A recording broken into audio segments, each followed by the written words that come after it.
আসসালামু আলাইকুম। এটিএন বাংলা সংবাদে সবাইকে স্বাগত জানাচ্ছি সীমা খান। শুরুতেই বিআরবি কেবলস সংবাদ শিরোনাম। জাহাঙ্গীরনগর বিশ্ববিদ্যালয়ে কেন্দ্রীয় শিক্ষার্থী সংসদের ভিপি নির্বাচিত হয়েছেন স্বতন্ত্র প্রার্থী আব্দুর রশিদ জিতু। জিএস, এজিএস সহ 21 পদে শিবির সমর্থিত প্রার্থী জয়ী। নির্বাচিত সবাইকে নিয়ে দলমত নির্বিশেষে জাহাঙ্গীরনগর বিশ্ববিদ্যালয়ের উন্নয়ন করার প্রত্যয় ভিপি আব্দুর রশিদ জিতুর। শিক্ষার্থী বান্ধব ক্যাম্পাস করার অঙ্গীকার জিএস মাজহারুল ইসলামের। শুধু একটি নির্বাচনের মাধ্যমে গণতন্ত্রে উত্তরণ সম্ভব নয়, আলী রিয়াজ। সংবিধান সহ সব সংস্কার এখনই বাস্তবায়নের দাবির পেছনে ভিন্ন উদ্দেশ্য আছে, অভিযোগ সালাউদ্দিন আহমেদের। ব্যবসায়ীদের অন্ধকারে রেখে সরকার এলডিসি গ্রাজুয়েশনে যাচ্ছে, অভিযোগ ব্যবসায়ীদের। দেশের অর্থনৈতিক বিপর্যয় মোকাবেলা করেছে অন্তর্বর্তী সরকার, দাবি প্রধান উপদেষ্টার বিশেষ সহকারী। গুম, খুন সহ যে কোনো অপরাধের ঘটনার স্বাধীনভাবে তদন্তে জাতীয় মানবাধিকার কমিশনকে শক্তিশালী করা হচ্ছে, কক্সবাজারে আইন উপদেষ্টা। এবং নেপালে পার্লামেন্ট ভেঙে দিয়ে 5ই মার্চ নির্বাচনের তারিখ ঘোষণা করল অন্তর্বর্তী সরকার। নতুন প্রধানমন্ত্রী সুশীলা কার্কিকে ডক্টর ইউনূসের অভিনন্দন। শুনছিলেন বিআরবি কেবলস সংবাদ শিরোনাম। এবারে জানাবো বিস্তারিত। জাহাঙ্গীরনগর বিশ্ববিদ্যালয়ে কেন্দ্রীয় শিক্ষার্থী সংসদ জাকসুর 10ম ভিপি নির্বাচিত হয়েছেন জুলাই আন্দোলনের সম্মুখ যোদ্ধা আব্দুর রশিদ জিতু। তিনি স্বতন্ত্র প্যানেল থেকে অংশ নেন। তার নিকটতম প্রতিদ্বন্দ্বী শিবির সমর্থিত প্যানেলে আরিফুল্লাহ আদিব। ভিপি না পেলেও ডাকসুর পর জাকসুতেও ব্যাপক বিজয় পেয়েছে ছাত্র শিবিরের প্যানেল। জিএস পদে মাজহারুল ইসলাম ও 2 এজিএস সহ কেন্দ্রীয় সংসদের 25 পদের শিবির সমর্থিত প্যানেল পায় 21টি পদ। বিস্তারিত জানাচ্ছেন একরামুল হক সায়েম। তারপর আছেন অবশেষে অবসান হয় দীর্ঘ প্রতীক্ষার। 33 বছরের অচলাবস্থা কাটবে নাকি আবারও কোনো বেড়াজালে আটকে থাকবে জাকসু, এমন শঙ্কা ছিল ভোট গ্রহণের পরও। সব ধোঁয়াশা কাটিয়ে ভোটের দুদিন পর জাকসুর নির্বাচিত প্রতিনিধি পেয়ে উচ্ছ্বাসে ভাসল শিক্ষার্থীরা।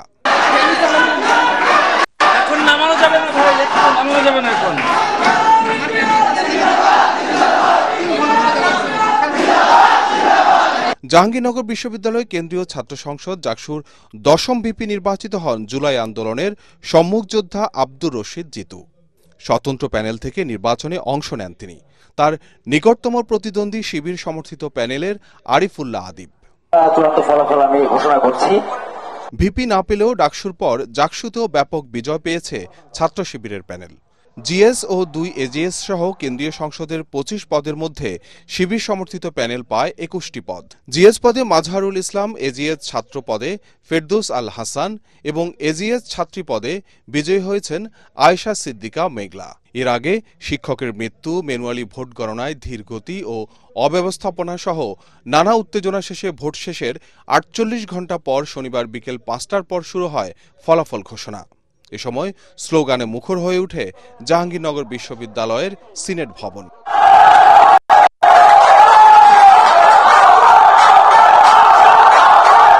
আনুষ্ঠানিক ফলাফল ঘোষণার শুরুতে ভোট গ্রহণ কর্মকর্তা বিশ্ববিদ্যালয়ের শিক্ষক জান্নাতুল ফেরদৌসের মৃত্যুতে 1 মিনিট নীরবতা পালন করা হয় ফলাফল ঘোষণা কক্ষে। আমরা 1 মিনিট নীরবতা পালন করছি এই মুহূর্তে। আমি সকলকে সহযোগিতা করার জন্য অনুরোধ করছি। 1 মিনিট নীরবতা পালনের কর্মসূচি শুরু হলো।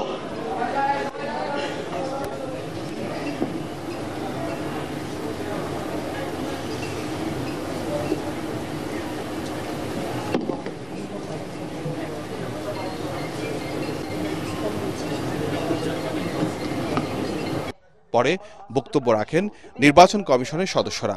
হাতে ভোট গণনা ও নির্বাচনে অনিয়মের অভিযোগ ইস্যুতে কমিশনের অবস্থান তুলে ধরেন তারা। আমাদের কাছে 2টি সংগঠন থেকে লিখিতভাবে ফলাফল ডিজিটালি না করে ম্যানুয়ালি করার জন্য আবেদন করেছিলেন। আমরা তাদের আবেদনকে নির্বাচন কমিশন সাড়া দিয়েছিলাম এবং অনেক কষ্ট করে আমাদের শ্রদ্ধেয় সহকর্মীগণ পুলিং এজেন্টদের সাথে নিয়ে গত 2টা দিন আপনারা দেখেছেন যে 2 দিন 2 রাত কি কষ্ট করে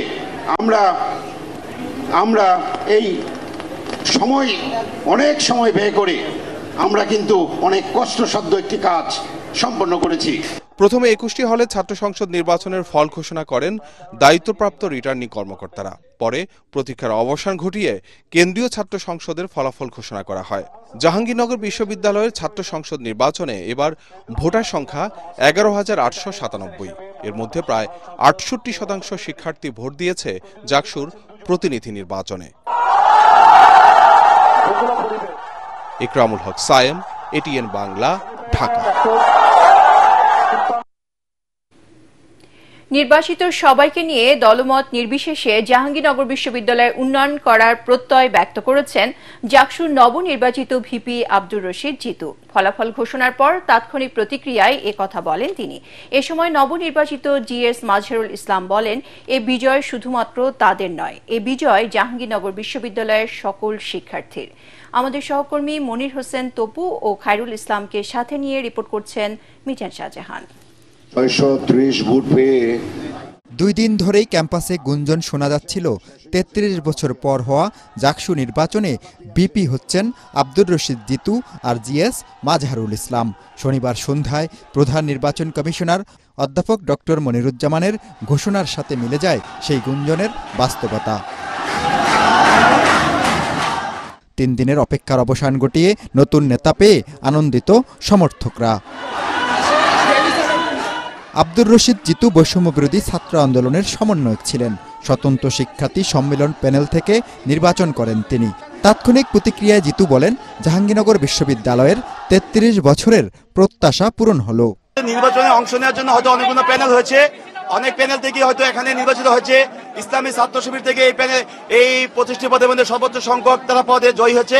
আমার প্রথম কাজ থাকবে যে যারাই নির্বাচিত হচ্ছে সবাইকে নিয়ে দলমত সকলকে নিয়ে একসাথে একটা ইনক্লুসিভ জাহাঙ্গীরনগর বিশ্ববিদ্যালয় গড়ে তোলা। জিএস পদে জয় পেয়েছেন মাজহারুল ইসলাম।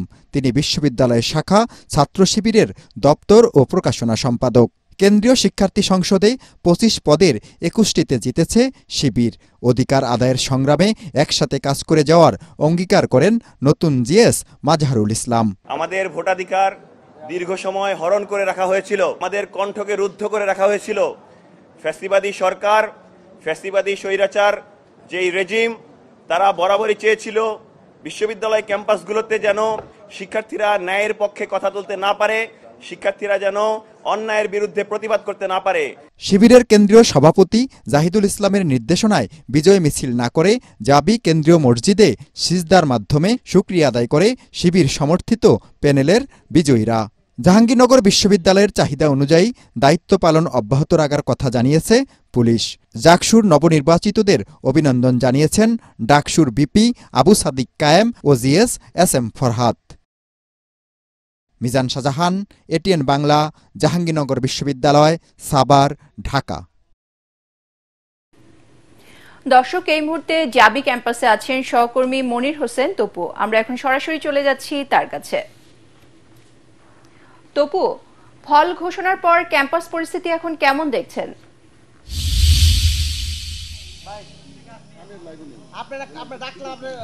ধন্যবাদ সীমা। আপনাকে জানিয়ে রাখি যে জাহাঙ্গীরনগর বিশ্ববিদ্যালয়ের শিক্ষার্থীরা সফলভাবে সম্পূর্ণ করেছে জাকসু নির্বাচন। এরই মধ্যে যেহেতু ভোট গণনার শুরু থেকে এখন পর্যন্ত যেহেতু 3 দিন হতে চললো এই জাকসু নির্বাচনকে কেন্দ্র করে, এখন পর্যন্ত কোনো ধরনের অনাকাঙ্ক্ষিত পরিস্থিতির সৃষ্টি হয়নি। খুবই শান্তিপূর্ণ পরিবেশের মধ্য দিয়ে জাহাঙ্গীরনগর বিশ্ববিদ্যালয়ের শিক্ষার্থীরা 33 বছরের যে আকাঙ্ক্ষা ছিল জাকসু, সেই জাকসু সম্পূর্ণ করতে সম্ভব হয়েছে। এরই মধ্যে আনুষ্ঠানিক বক্তব্য যারা বিজয়ী হয়েছেন, ভিপি আব্দুর রশিদ জিতু, তিনি আমাদেরকে সাথে কথা বলেছেন। বর্তমানে তিনি এই ক্যাম্পাসে বিভিন্ন জায়গায় বিভিন্ন হলে শিক্ষার্থীদের সাথে সাক্ষাৎ করছেন এবং বিজয়ের মিছিল দেখেছি আমরা। বিজয়ের ফলাফল ঘোষণার পর তিনি বিজয় মিছিল বের করেছেন। এদিকে জিএস যে বিজয়ী হয়েছেন মাজহারুল ইসলাম শিবির সমর্থিত প্যানেল থেকে, তিনি শিবির সমর্থিত যে প্যানেল রয়েছে কেন্দ্রীয় সংসদের যে 25টি পদের মধ্যে শিবির সমর্থিত প্যানেল থেকেই 20টি পদে তারা বিজয়ী হয়েছেন। এই ফল ঘোষণার পরপরই আমরা দেখেছি যে 8টার পরে তারা জাহাঙ্গীরনগর বিশ্ববিদ্যালয়ের কেন্দ্রীয় মসজিদে তারা অবস্থান করেছেন। সেখানে দোয়ার আয়োজন করেছিলেন, শিক্ষিকা জান্নাতুল ফেরদৌসের জন্য তারা দোয়ার আয়োজন করেছেন এবং একই সাথে সিজদার মাধ্যমে শুকরিয়া আদায় করেছেন এবং শিক্ষার্থীদের উদ্দেশ্যে তারা বলেছেন যে যে যার আদর্শ রয়েছে জাহাঙ্গীরনগর বিশ্ববিদ্যালয়কে তারা একটি পরিপূর্ণ প্রত্যাশিত যে ক্যাম্পাস সেই ক্যাম্পাস হিসাবে গড়ে তুলবেন। তবে এদিকে যে ভিপি যে বিজয়ী হয়েছেন আব্দুর রশিদ জিতু, তিনি একটি মেসেজ দেওয়ার চেষ্টা করেছেন যে তিনি সর্বপ্রথম যে কাজটি করবেন, যে দলীয় লেজুর ভিত্তিক যে রাজনৈতিক যে চর্চা রয়েছে সেটি বন্ধ করার জন্য তিনি কাজ করবেন। একই সাথে তিনি বলেছেন দলমত নির্বিশেষে সবাইকে একসাথে নিয়ে কাজ করার জন্য প্রত্যাশা তিনি ব্যক্ত করেছেন। আর এই নির্বাচনকে কেন্দ্র করে এখানে দেখতে পাচ্ছেন এখন অনেক আইনশৃঙ্খলা বাহিনীর সদস্য রয়েছেন, সবাই বলা চলে ক্লান্ত। সবকিছু বিবেচনা করে এখন পর্যন্ত ক্যাম্পাসের পরিস্থিতি শান্ত রয়েছে। জি সীমা, এই ছিল আমার কাছে জাকসু নির্বাচন নিয়ে সবশেষ খবর। তপু, আপনাকে ধন্যবাদ। জাহাঙ্গীরনগর বিশ্ববিদ্যালয় থেকে আমাদের সহকর্মী মনির হোসেন তপু ফল ঘোষণার পর সেখানকার ক্যাম্পাস পরিস্থিতি আমাদেরকে জানাচ্ছিলেন। এদিকে আগামীকাল বন্ধ থাকবে জাহাঙ্গীরনগর বিশ্ববিদ্যালয়। নির্বাচন পরবর্তী পরিস্থিতি নিয়ন্ত্রণ ও ক্যাম্পাসে আইন শৃঙ্খলা স্বাভাবিক রাখতে সব ধরনের একাডেমিক ও প্রশাসনিক কার্যক্রম বন্ধ রাখার সিদ্ধান্ত নিয়েছে কর্তৃপক্ষ। এ নিয়ে এক সংবাদ বিজ্ঞপ্তিতে বলা হয়, নির্বাচন পরবর্তী পরিস্থিতি নিয়ন্ত্রণ ও ক্যাম্পাসে আইন শৃঙ্খলা স্বাভাবিক রাখতে সার্বিক অবস্থা বিবেচনা করে রোববার বিশ্ববিদ্যালয়ের সব অফিস, ক্লাস ও পরীক্ষা বন্ধের সিদ্ধান্ত হয়েছে।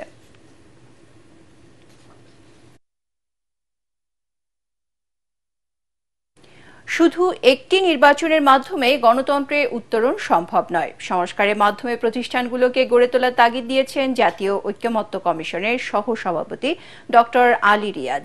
আর বিএনপির স্থায়ী কমিটির সদস্য সালাউদ্দিন আহমেদের আশঙ্কা, সংবিধান সহ সব সংস্কার এখনই বাস্তবায়ন করতে হবে, এমন দাবির পেছনে ভিন্ন উদ্দেশ্য আছে। রাজধানী একটি হোটেলের সেমিনারে তারা এসব কথা বলেন। অনেকে আশঙ্কা জানান, জাতীয় নির্বাচন বানচাল হলে দেশ গৃহযুদ্ধের দিকে যেতে পারে। মইনুল আহসানের রিপোর্ট। সংস্কার এবং এর বাস্তবায়ন পদ্ধতি নিয়ে স্পষ্ট বিভক্ত প্রধান রাজনৈতিক দলগুলো। গণঅভ্যুত্থানের পক্ষের রাজনৈতিক দলগুলোর মধ্যে বিভক্তির ফলে ঘোষিত সময় ফেব্রুয়ারিতে জাতীয় নির্বাচন হওয়া নিয়েও জনমনে তৈরি হয়েছে শঙ্কা। এমন বাস্তবতায় রাজধানীর একটি হোটেলে বাংলাদেশ এন্টারপ্রাইজ ইনস্টিটিউট আয়োজিত গোল টেবিল বৈঠকে যোগ দেন ঐকমত্য কমিশনের সহসভাপতি আলী রিয়াজ, বিএনপি, এনসিপি সহ বিভিন্ন রাজনৈতিক দল ও সুশীল সমাজের প্রতিনিধিরা। রাজনৈতিক দলের শীর্ষ নেতারা বলেন, ফ্যাসিবাদ বিরোধী শক্তির মধ্যে বিভক্তি 24-এর গণঅভ্যুত্থানের অর্জনকে ব্যর্থ করে দিতে পারে। অভ্যুত্থানের সরকার গঠনের ন্যায্যতা নিয়ে আজকে প্রশ্ন উত্থাপিত হয়েছে।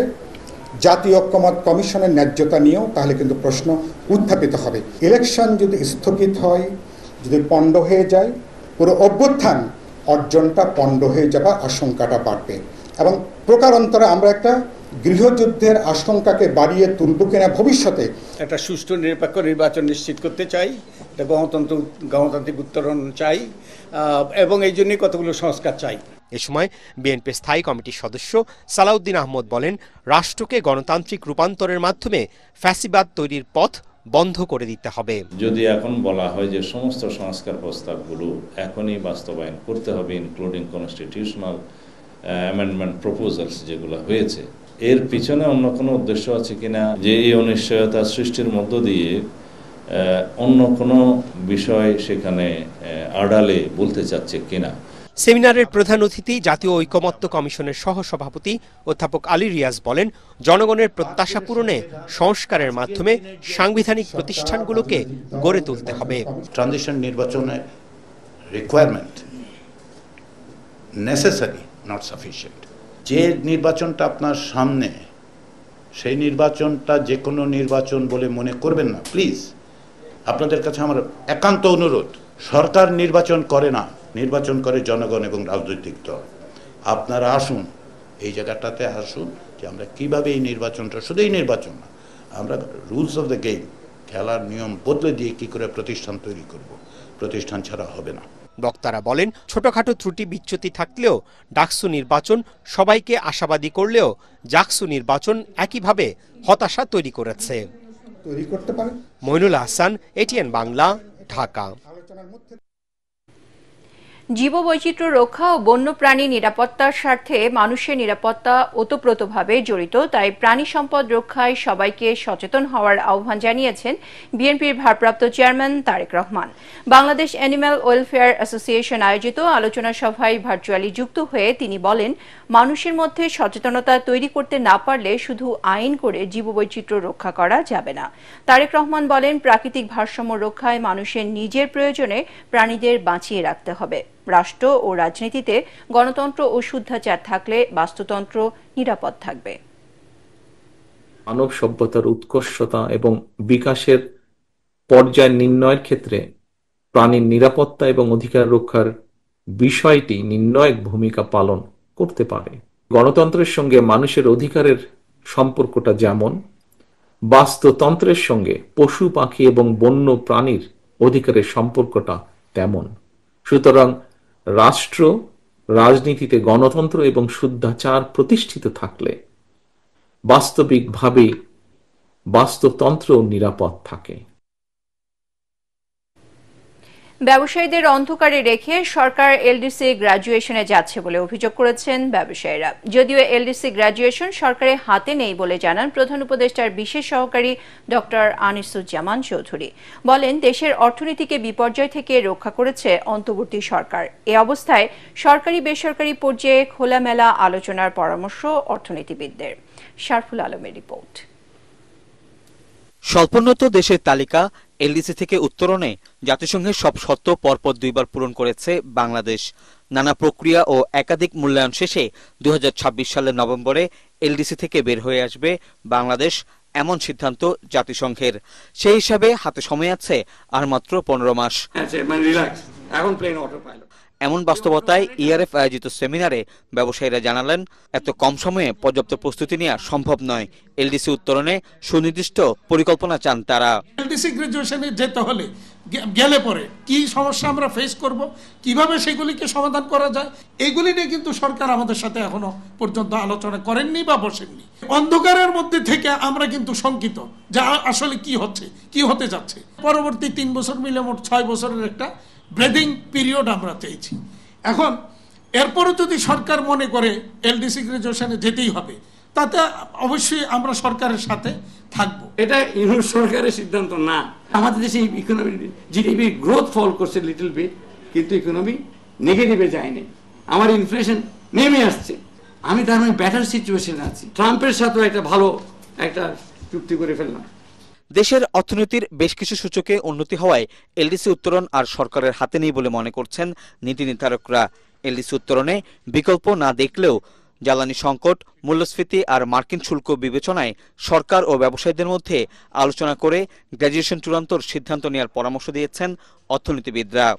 এই পুরো এক্সপোর্ট, ফার্মাসিউটিক্যাল এবং ইভেন যদি ফুড প্রোডাকশনের বিষয়টা দেখি, energy is a very important issue. Unfortunately বাংলাদেশকে 2015-16 পর থেকে again man made energy policy ফেইলিয়ারের জন্য আমরা কিন্তু এনার্জিতে একটা ক্রাইসিসের মধ্যে আছি। আইসিইউ থেকে হয়তো কেবিনে এসছি বা ওয়ার্ডে এসছি, হসপিটাল এখনো ছাড়তে পারিনি। এলডিসি গ্র্যাজুয়েশনের সময় বাড়ানোর পাশাপাশি পোশাক ও ওষুধ খাতে প্রবৃদ্ধি ধরে রাখতে ব্যবসায়ীদের আগে থেকে প্রস্তুতি নেওয়ার তাগিদ উঠে আসে আলোচনায়। শারফুল আলম, এটিএন বাংলা, ঢাকা। সশস্ত্র বাহিনী নিয়ে অনুসন্ধানের নামে কোনো ইউটিউবার মুখরোচক গল্প তৈরি করছে বলে মন্তব্য করেছেন প্রধান উপদেষ্টার প্রেস সচিব শফিকুল আলম। তিনি বলেন, ভিউ বাড়ানোর জন্য করা এসব সস্তা গল্প পৃথিবীর কোনো দেশে গ্রহণযোগ্য নয়। ঢাকা রিপোর্টার্স ইউনিটিতে গণমাধ্যম সংস্কার কমিশনের সুপারিশ পর্যালোচনা ও করণীয় শীর্ষক গোলটেবিল বৈঠকে এসব কথা বলেন তিনি। বিটিভি, বেতার ও বাসসে আওয়ামী লীগের 15 বছরের তদবিরে নিয়োগ পাওয়া অযোগ্যদের তালিকা করতে অবসরপ্রাপ্ত বিচারপতির নেতৃত্বে কমিশন গঠনের কথা বলেন শফিকুল আলম। ঢাকা রিপোর্টার্স ইউনিটির সাধারণ সম্পাদক মাইনুল হাসান সোহেলের সঞ্চালনায় ও সংগঠনের সভাপতি আবু সালে আকনের সভাপতিত্বে গোলটেবিলে বক্তব্য রাখেন সিনিয়র সাংবাদিকরা। ইউটিউবিং এর ক্ষেত্রে কিছু দেখবেন যে প্রতিদিন মিলিটারি নিয়ে সস্তার কথা বলেন। কোনো হিউম্যান রাইটসের ইস্যু হয় অবশ্যই আপনি এটা হাইলাইট করবেন, সেটা যে ধরনের পাওয়ারফুল ফোর্সই হোক না কেন। কিন্তু আপনি সস্তা ইনস্টিগেশন, মানুষকে আপনি ভিউয়ার টানতে যে না আপনার 5,000 ভিউয়ার হয় আপনি 50,000 চাচ্ছেন, এইরকম একটা মুখরোচক দিয়ে দিলেন। গুম খুন সহ যে কোনো অপরাধের ঘটনার স্বাধীনভাবে তদন্তে আইন সংস্কার করে জাতীয় মানবাধিকার কমিশনকে স্বাধীন প্রতিষ্ঠানের রূপ দিতে চায় সরকার। দুপুরে কক্সবাজারের বে ওয়াচ হোটেলের জাতীয় মানবাধিকার কমিশন অধ্যাদেশ নিয়ে পরামর্শক সভায় আইন উপদেষ্টা ডক্টর আসিফ নজরুল একথা বলেন। ইউএনডিপির সহায়তায় আইন, বিচার ও সংসদ বিষয়ক মন্ত্রণালয় অংশীজনদের নিয়ে এই পরামর্শক সভার আয়োজন করে। সভায় শিল্প ও গণপূর্ত উপদেষ্টা আদিলুর রহমান খান, আইন ও বিচার মন্ত্রণালয়ের বিশেষ পরামর্শক ব্যারিস্টার তানিম হুসাইন শাওন, ইউএনডিপির আবাসিক প্রতিনিধি স্টেফেন লিলার, বাংলাদেশের সুইজারল্যান্ডের রাষ্ট্রদূত রেটু সিগফ্রিড ব্রেংলি ও গুম কমিশনের প্রধান বিচারপতি মইনুল ইসলাম চৌধুরী বক্তব্য রাখেন। হিউম্যান রাইটস কমিশন এস্টাবলিশ করে দিয়ে যাব, আমরা একটা বেঞ্চমার্ক স্থাপন করে দিয়ে যেতে চাই। তারপরে পরে সরকার যদি না রাখে, অ্যাটলিস্ট আপনারা দায়ী করতে পারবেন যে এরকম একটা বেঞ্চমার্ক ছিল, এত ভালো একটা আইন ছিল, তা ভালো একটা কমিশন কাজ করেছে, 2 মাস 3 মাস যাই হোক, ওই বেঞ্চমার্কটা আমরা অন্তত এস্টাবলিশ করে দিতে চাই। পলিটিক্যাল পার্টিগুলো যখন আইন করে নিজের সুযোগ সুবিধা একটু বিবেচনা রাখে, ক্ষমতা কতটুকু হাতে রাখা যায় সেটা চিন্তা করে। আমাদের চিন্তা হচ্ছে ক্ষমতা কতটুকু সরকারের কাছে না থেকে ইন্ডিপেন্ডেন্ট বডিগুলোর কাছে থাকে, সেটা চিন্তা। বর্তমান সরকারের মধ্যে ফ্যাসিস্ট শেখ হাসিনা সরকারের প্রতিচ্ছবি দেখা যাচ্ছে। দেশের বড় রাজনৈতিক দলকে বাদ দিয়ে নির্বাচন হলে তা দেশের মানুষ মেনে নেবে না বলে মন্তব্য করেছেন জাতীয় পার্টির চেয়ারম্যান GM কাদের। বিকেলে রাজধানী কাকরাইলে দলীয় কার্যালয়ে ঢাকা জেলার কর্মী সমাবেশে একথা বলেন তিনি। এ সময় দলটির মহাসচিব শামীম হায়দার পাটোয়ারি বলেন, দেশ ধ্বংসের পায়তারা চলছে। জাতীয় পার্টি দেশের জনগণকে সাথে নিয়ে নতুন বাংলাদেশ গড়ে তুলবে বলেও জানান তিনি।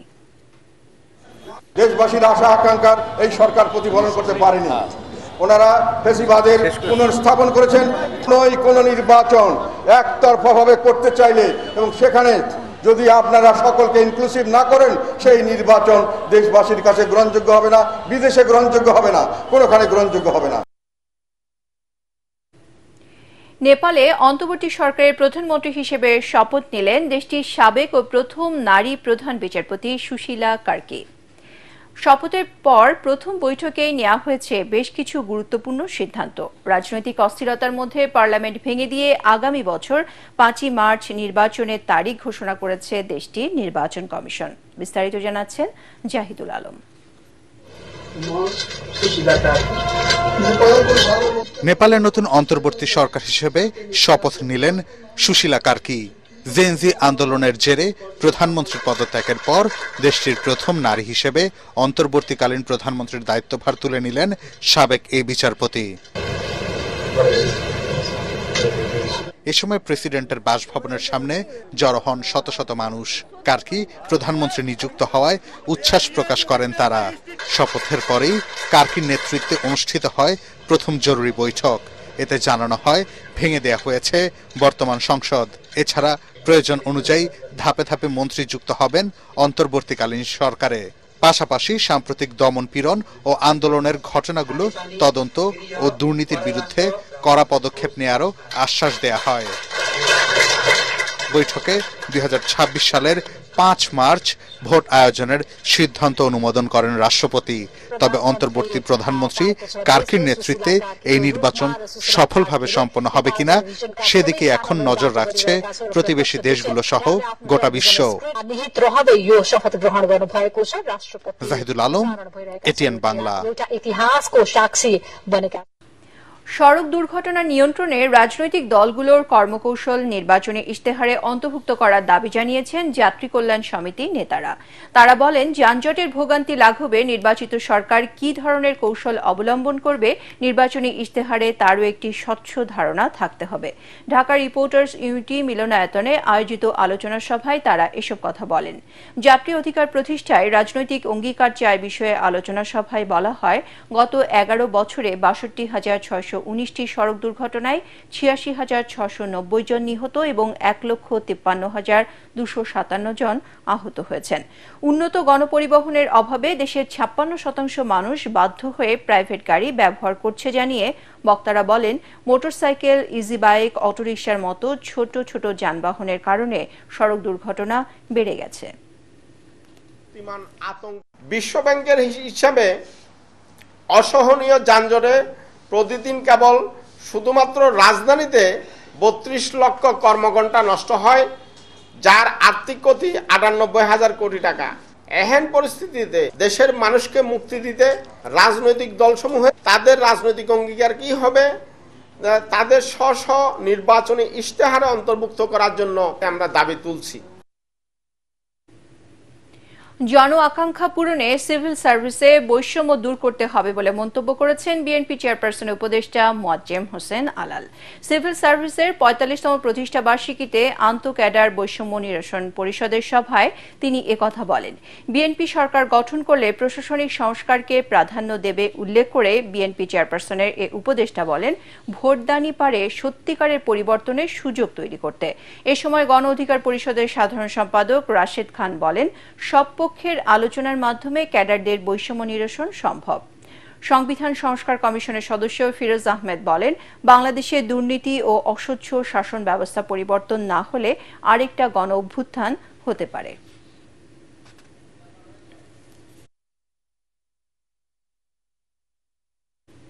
এবারে পূবালী ব্যাংক বাণিজ্য সংবাদ।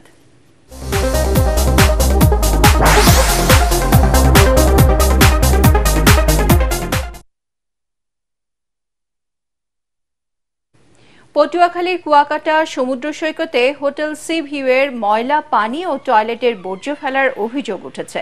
দীর্ঘদিন ধরে গভীর রাতে পাইপের মাধ্যমে এসব ময়লা পানি ফেলার কারণে দুর্গন্ধ ছড়িয়ে পড়ছে সৈকত এলাকায়। এতে বিনষ্ট হচ্ছে সৈকতের পরিবেশ, হুমকির মুখে পড়েছে জীববৈচিত্র্য। এছাড়া পচা দুর্গন্ধে সৈকতে গোসলে নামা পর্যটকরা বিরক্তি প্রকাশ করেছে। দীর্ঘদিন ধরে স্থানীয়রা বিষয়টি নিয়ে প্রতিবাদ জানালেও প্রশাসনের টনক নড়েনি। তবে অভিযোগের সত্যতা পেলে ভ্রাম্যমাণ আদালত পরিচালনার কথা জানিয়েছেন কলাপাড়া উপজেলার ভারপ্রাপ্ত নির্বাহী কর্মকর্তা ইয়াসিন সাদিক। এবারে আল আরাফা ইসলামী ব্যাংক অর্থ সংবাদ।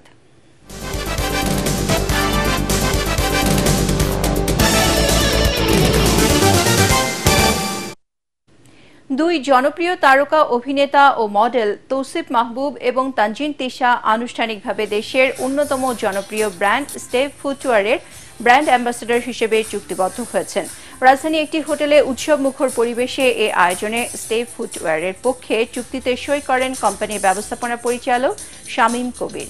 এই উদ্যোগ ব্র্যান্ডটিকে এই প্রজন্মের সাথে আরও দৃঢ় ও ঘনিষ্ঠভাবে সংযুক্ত করবে বলেও মনে করেন তিনি। অনুষ্ঠানের উন্মুক্ত প্রশ্নোত্তর পর্বে সাংবাদিকদের বিভিন্ন প্রশ্নের জবাব দেন ব্যবস্থাপনা পরিচালক শামীম কবির। অনুষ্ঠানে অভিনেতা ও মডেল তৌসিফ মাহবুব এবং তানজিন তিশা বলেন, স্টেপ ফুটওয়্যার পরিবারের সঙ্গে যুক্ত হতে পেরে তারা আনন্দিত ও গর্বিত। দেশের জনপ্রিয় মডেল ও শিল্পীদের অংশগ্রহণে আয়োজিত মনোমুগ্ধকর ফ্যাশন শো ও ক্যাটওয়ার্কের মধ্য দিয়ে অনুষ্ঠানটি শুরু হয়।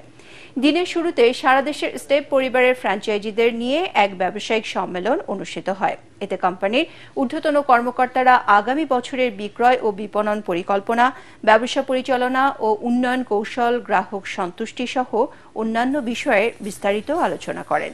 বর্ণাঢ্য এই আয়োজনের সার্বিক দায়িত্ব পালন করে দেশের শীর্ষস্থানীয় বিজ্ঞাপনী সংস্থা অ্যাডসাইন।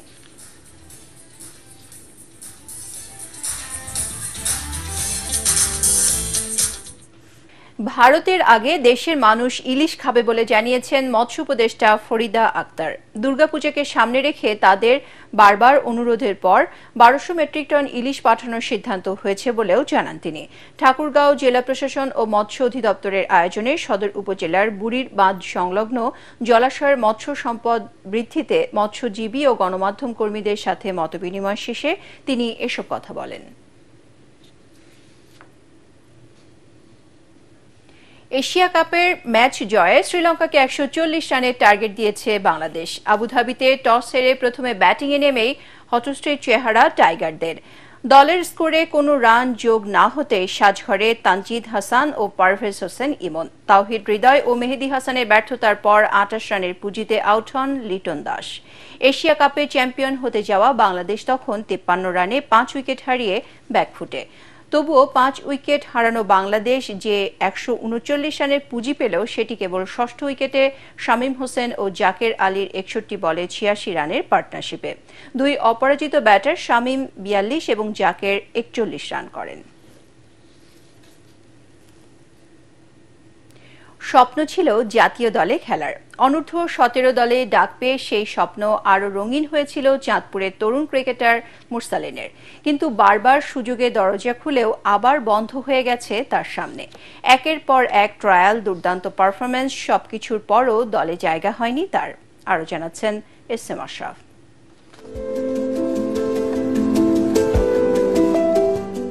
শামীম পাটোয়ারি, মাহমুদুল হাসান জয়দের সাথে একই সাথে বেড়ে উঠেছেন। মুরসালিনও তাই একটা সময় স্বপ্ন দেখতেন দেশের জার্সি গায়ে জড়াবার। কিন্তু সেই স্বপ্ন যতটা বড়, বাস্তব ততটাই নির্মম। একের পর এক ট্রায়ালের ডাক পান মুরসালিন।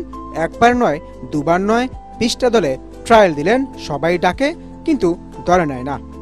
আমাকে কি করছে, ট্রায়ালে পাঠাইছে। যেমন ধরেন ঢাকা লিগের টিমগুলো যে আগে হয়ে যেত আমি সেটা জানতাম না। আমাকে কি করতো, খেলা ২ দিন পরে আজকে টিমে ট্রায়ালে পাঠাইছে, কিন্তু আমাকে নিত না, কারণ টিম আগে থেকে হয়ে গেছে। তো এইভাবে অলমোস্ট আমি ২০টা টিমে গিয়েছি। তো এমনও হয়েছে যে সকালে এক টিমে গেছি ট্রায়াল দিয়ে বিকালে আরেক টিমে ট্রায়াল দিছি, পরের দিন সকালে আরেক টিমে ট্রায়াল দিছি। রাজশাহীতে বাংলা ট্রাকর হয়ে ১৪২ রানের দুর্দান্ত এক ইনিংস খেলার পর তাকে স্বপ্ন দেখান তখনকার বোর্ড পরিচালক খালেদ মাহমুদ সুজনও, কিন্তু আবারও হোঁচট। সুজন স্যার একটা টিম দেয় সেকেন্ড ডিভিশনে, বাংলাদেশ বয়েজে। তো বাংলাদেশ বয়েজে টিম দেয়। তো এমনও হয়েছে যে মানে কালকে খেলা, আজকে আমাকে রেজিস্ট্রেশন করছে সাইফুল স্যার। রেজিস্ট্রেশন করার পরে বলছে যে আগামীকালকে তুমি খেলবা, আগামীকালকে তুমি ম্যাচটা খেলবা। তো আমাকে ড্রেস দিয়ে দেয়, জার্সি দিয়ে দেয়। তো আমি তো রাত্রেবেলা খুব প্ল্যানিং করে ঘুমাইছি যে আমি পরের দিন সকালবেলা ম্যাচ খেলবো বিকেএসপি ৩ নম্বর মাঠে। তো তখন হয়েছে কি, তখন আমি পরের দিন গেলাম বিকেএসপি 3 নম্বর মাঠে। তো যাওয়ার পরে বেস্ট 11 ঘোষণা করছে, আমার নাম নেই। তখন আমি ওয়াশরুমে যে কান্না করছি, লিটারেলি আমি হচ্ছে ওয়াশরুমে দেওয়ালে ঘুষি মারছি, ঘুষি মেরে হাত পাটায় ফেলছি, কারণ আমার মানে এত কষ্ট লাগছে। তবে গল্পটা এখানেই শেষ হয়নি। একজন ক্রিকেটার হওয়ার যাত্রাটা কতটা কঠিন, মুরসালিনের কণ্ঠে তা বারবার ফুটে ওঠে। রূপালী ব্যাংকে আমাকে টানা 15 ম্যাচ ড্রপ করে রাখছে, টানা 15 ম্যাচ ড্রপ। এক ম্যাচ সুযোগ দিছে লাস্টে, তাও যে উইকেট কিপার ছিল সেই উইকেট কিপার জ্বর হওয়ার কারণে। সে উইকেট কিপার এত বাজে করতেছিল, আমি ডিজার্ভ করি একটা ম্যাচ। আমি খারাপ খেললেও ডিজার্ভ করি, কেন জানেন? কারণ সে ওই বছর ফর্মে ছিল না। সে 9 ম্যাচে মাত্র 48 রান করছিল, তারপর তাকে কন্টিনিউসলি সুযোগ দেওয়া হয়েছিল, আমাকে দেয়নি। তাই আমি আরো বেশি হতাশ হয়ে গেছিলাম। চাঁদপুরের প্রতিভাবান এই তরুণ আজও লড়াই করছেন নিজের যোগ্যতা প্রমাণের। তার গল্প আমাদের মনে করিয়ে দেয় কিভাবে এদেশে প্রতিভা জন্ম নিলেও সিস্টেম আর অবহেলায় ধ্বংস হয়ে যায়। মুরসালিন যেন শুধু একজন ক্রিকেটার নন, তিনি হাজারো হারিয়ে যাওয়া স্বপ্নের প্রতীক। S M Ashraf, ATN Bangla. সংবাদ শেষ করার আগে বিআরবি কেবল শিরোনামগুলো আরও একবার। জাহাঙ্গীরনগর বিশ্ববিদ্যালয়ে কেন্দ্রীয় শিক্ষার্থী সংসদের ভিপি নির্বাচিত হয়েছেন স্বতন্ত্র প্রার্থী আব্দুর রশিদ জিতু। জিএস এজিএস সহ 21 পদে শিবির সমর্থিত প্রার্থী জয়ী। নির্বাচিত সবাইকে নিয়ে দলমত নির্বিশেষে জাহাঙ্গীরনগর বিশ্ববিদ্যালয়ের উন্নয়ন করার প্রত্যয় ভিপি আব্দুর রশিদ জিতুর। শিক্ষার্থী বান্ধব ক্যাম্পাস করার অঙ্গীকার জিএস মাজহারুল ইসলামের। শুধু একটি নির্বাচনের মাধ্যমে গণতন্ত্রের উত্তরণ সম্ভব নয়, আলী রিয়াজ। সংবিধান সহ সব সংস্কার এখনই বাস্তবায়নের দাবির পেছনে ভিন্ন উদ্দেশ্য আছে, অভিযোগ সালাউদ্দিন আহমেদের। ব্যবসায়ীদের অন্ধকারে রেখে সরকার এলডিসি গ্র্যাজুয়েশনে যাচ্ছে, অভিযোগ ব্যবসায়ীদের। দেশের অর্থনৈতিক বিপর্যয় মোকাবেলা করেছে অন্তর্বর্তী সরকার, দাবি প্রধান উপদেষ্টার বিশেষ সহকারী। গুম খুন সহ যে কোনো অপরাধের ঘটনা স্বাধীনভাবে তদন্তে জাতীয় মানবাধিকার কমিশনকে শক্তিশালী করা হচ্ছে, কক্সবাজারে আইন উপদেষ্টা। এবং নেপালে পার্লামেন্ট ভেঙে দিয়ে 5ই মার্চ নির্বাচনের তারিখ ঘোষণা করল অন্তর্বর্তী সরকার। নতুন প্রধানমন্ত্রী সুশীলা কার্কিকে ডক্টর ইউনূসের অভিনন্দন। পরবর্তী সংবাদ দেখার আমন্ত্রণ জানিয়ে এখনকার মতো শেষ করছি। ATN বাংলা সংবাদ ইউটিউবে দেখতে ব্রাউজ করুন youtube/ATN বাংলা নিউজ। ধন্যবাদ সবাইকে।